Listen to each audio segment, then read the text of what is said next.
Racism, the belief that one race is superior to another, is a big and weighty topic. I'd like to address just one form of racism that I recently learned about, and one that I'm embarrassed to say that I've inadvertently perpetuated my whole life.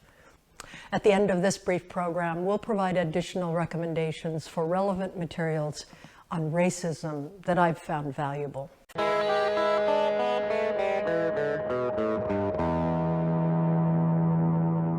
Hi, this is Marlena Fiol from Becoming Who We Truly Are, a YouTube channel that deepens our understanding of who we are, but more importantly, who we might become. If you find value in this program, please give it a thumbs up, or maybe push that subscribe button on your screen. It makes a big difference. Ed and I recently traveled to the Republic of Georgia with a group of pilgrims. It was a trip organized by an organization called Illuminated Journeys. One of the leaders was a wise young woman who challenged us to confront what for me has been a personal blind spot.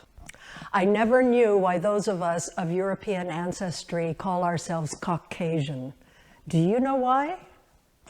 It goes back to an 18th century German anatomist, Johann Blumenbach, who visited the Caucasus Mountains. These are mountains located between the Caspian and the Black Seas, right where Europe and Asia come together.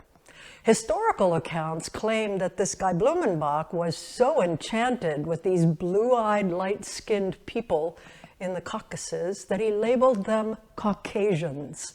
And he proposed that they were created in God's image as an ideal form of humanity.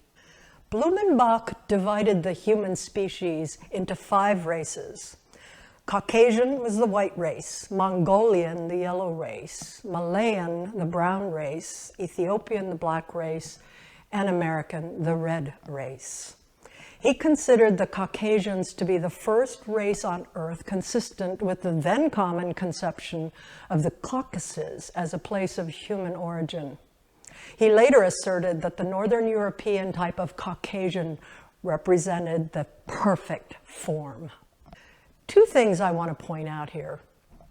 First, the logic behind the belief that the Caucasians exhibited the best physical appearance is completely racist.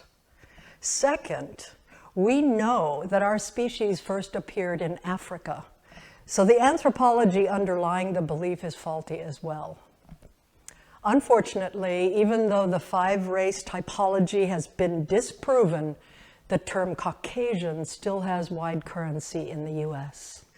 The worst part of this for me is that I've been using this term all my life, not even knowing where the Caucasus Mountains were.